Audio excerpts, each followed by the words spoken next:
stricto na sila. And then, dapat yung mga labor officer na pupunta sa mga, bibisita sa mga bagong hire, kailangan nilang isigurado na hawak nila yung employment permit, passport, ARC, at health card nila. Yun yung pangalawang demand. Kasi tatlo yung demand natin, di ba? And then, ano yung pangatlong demand? Bigyan sila ng malupit na punishment kayang hawak nila to.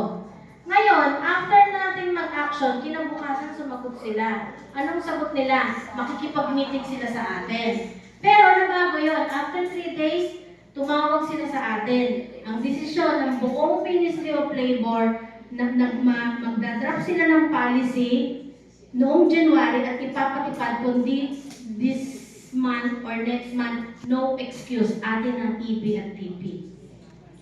Ilang mega order makikinabang doon? Tayo lang ba? More than 700,000 na iba-ibang, yun yung power. Diba? Kaya, pray mo nandun ka sa picture, kasama ka mo sa isayan. Diba? Diba? Kaya, nakakalungkot yung iba ayaw sumama. Hindi naman tayo nag-marcha dyan Actually, effective yung ginagawa natin press con, hindi sa indoor, sa labas. Tapos may mga media dyan. Isipin mo, atin na siya, tayo ang receiver niyan. Hindi pwedeng pabayaran niya ng kahit na sinong atin siya.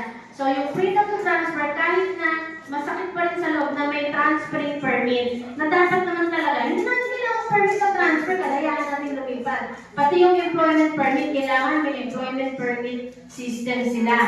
Pero, dito sa action natin na to, mahahawakan na natin siya. At yung mga bagong dating na first timer is starting last year Kaya pag may mga kakilala kayo na dumating ng 2024, January, lahat na dumadating na first timer, dumadaan sila sa orientation ng MOL. In 3 days, hawak na nila ang employment permit nila at ang ARC nila. Dahil yun sa action natin. Di ba?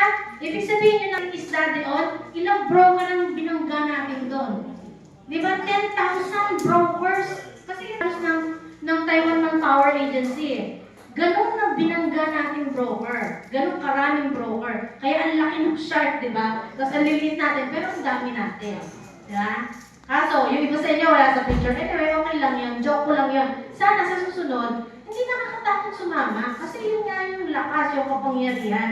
Kung bakit natin kailangan mag-organisa. Para magkaroon tayo ng power to negotiate. Di ba? Thank you so much, Ate Bonang. At yung iba pang leaders, whenever you want to share na